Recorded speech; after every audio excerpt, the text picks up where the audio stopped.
Hello friends, ఈ కథ మీకోసంలో ఈరోజు కథ ఏనుగు చీమ. ఒక అడవిలో ఒక ఏనుగుండేది.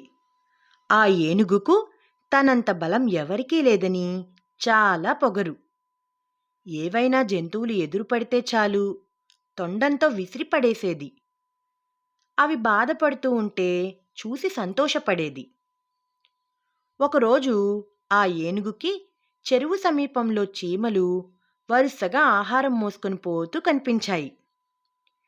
ఏనుగుకు చీమలను ఏడిపించాలి అనిపించింది. తొండ నిండా నీటిని నింపుకుంది. చీమల మీద పోసింది.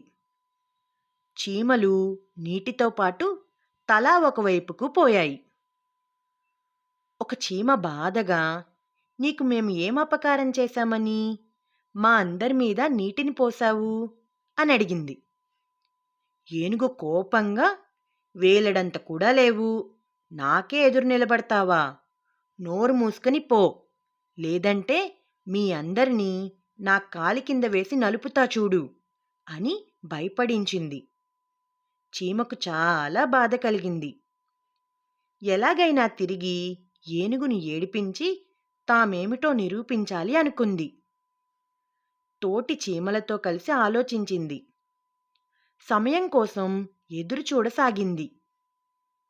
ఒకరోజు ఏనుగు పడుకొని కనిపించింది. ఆ చీమ అడుగులో అడుగు వేసుకుంటూ ఏనుగు తొండంలోకి చేరుకుంది.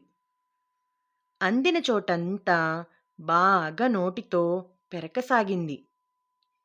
ఆ మంటకు అదిరిపడి ఏనుగు నిదురలేచింది. కింద మీద పడి ఎగిరింది. కానీ తొండంలోని చీమను ఏమీ చేయలేకపోయింది. నా అంత బలం ఎవరికీ లేదు అనుకుంటూ ఉంటిని, కానీ ఒక చీమను కూడా ఏమీ చేయలేకపోయాను. ఎవరికైనా కావలసింది బలం కాదు, తెలివితేటలు అని తెలుసుకుంది. పొరపాటు జరిగింది కాపాడమంటూ జంతువులను వేడుకుంది. చీమ ఆ మాటతో ఏనుగుని వదిలేసి బయటకు పోయింది.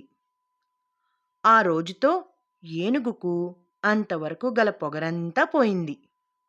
అడవిలోని జంతువులతో కలిసిమెలిసి తిరుగుతూ మంచి పేరు సంపాదించుకుంది.